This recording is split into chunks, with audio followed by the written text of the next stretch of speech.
Well, it's brightening up.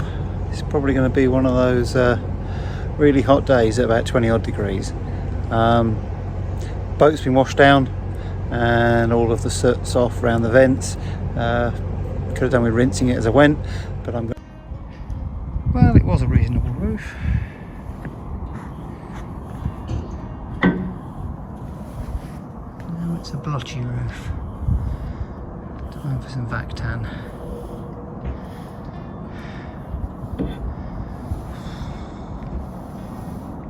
It's been hot today.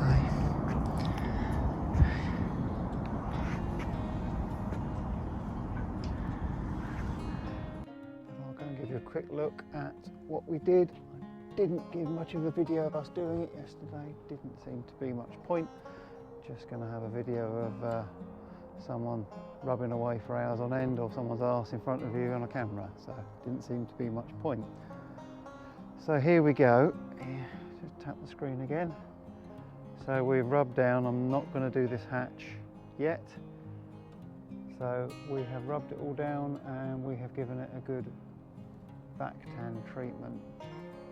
The bit that concerns me, these aren't too bad, but if we go round, see if I can do this without falling in.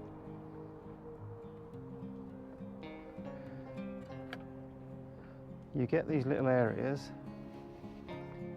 and this wasn't too bad, but you'll get an area, and I'll show you what was a real devil. One was here, little pock holes.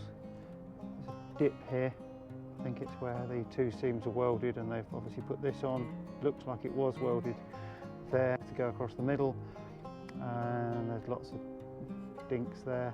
Looks like some filler was put in when it was built. We've had to get rid of a lot of that. But the bit that took hours, and I mean hours, with a disc was up here. This is the bit where you fall in trying to get past the hatch. Particularly when your jumper gets caught. So this, and a bit of this. You can see lots and lots and lots of little pock marks. Now they all connect together. So what looks like it's going to be like a little dot of rust, that's loose, but it looks a bit like it's a little fisheye.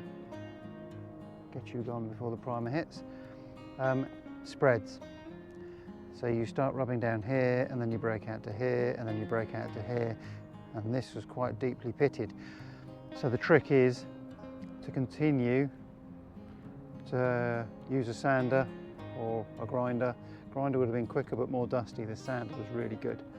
To continue to go round, hitting clean steel all the way around, so that you know you've got a non-corroded edge.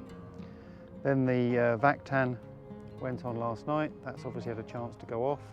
And then this morning, although it acts as a primer, we're going to give the whole roof a primer. As you can see, we're trying to get rid of a green, and there's no doubt the first coat's probably going to stir in bits of pigment and all sorts. So we've got the primer, let's use it up. And that was it. The flying saucer aerial has been removed. That was the status antenna. This had a bit more corrosion, and this lot needs to come out to get the new stove in when it arrives. So this will be a little bit of fun and games, I'm sure, to deal with. And that's it. Basically used a really good sander and a good asbestos class vacuum cleaner. So all the dust ended up in the vacuum cleaner, not over my neighbour's boat, which, turn you around, all the dust ended up in the vacuum cleaner and not on my neighbour's boats, which I'm sure they appreciated a lot. And I certainly wouldn't want to be covering someone else's boat in my crap. So that's it. That's the front of the boat. I'm not going to walk back along the boat because I don't want to put my footprints on the roof yet. So we'll have a quick walk round and see if we can manage to not fall in. So here we go. Here it is in all its sanded glory. The one thing that does need to get done is this rail. But if I start rubbing this rail, I'm starting to break this corner, start to break this edge, and then I'm going to end up with problems trying to paint down to here. The sides of the boat need restoring, if not repainting. I'm hoping I can bring it up for another year or so. But this will be painted red. But we can do that at our leisure. This is the priority is, go away plane. Go on, clear off. The priority is to get the solar on so that we can get out on the cut and keep ourselves charged up. So there we are, all the way back through. Both hatches are going to be a little project of their own. There's no need to paint them today. It won't hold up the solar, and we can decide what we're doing, if we're going to do any artwork on them or something. Don't know yet. Leave that to Denise. Another patch that started off as a couple of little pinpricks, like that there. Tiny little pinpricks. Let's bring the screen up.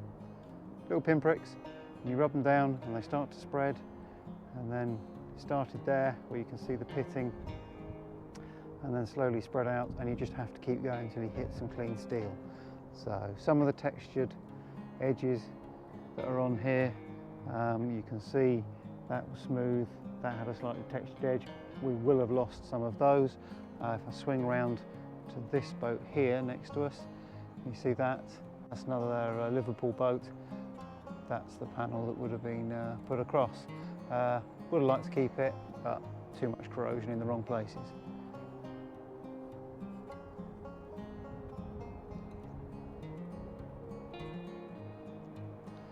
Speaking to my neighbour there, who's known them for quite some time, and he said that the owner of this boat had lots of problems getting a decent paint finish, that he'd been to several painters and it flaked off, it failed, he had to go back, had to redo it, and there's another plane, and in the last 5 years the boat hadn't really moved very much, and the condition certainly shows to that inside, that it's not had heavy use recently.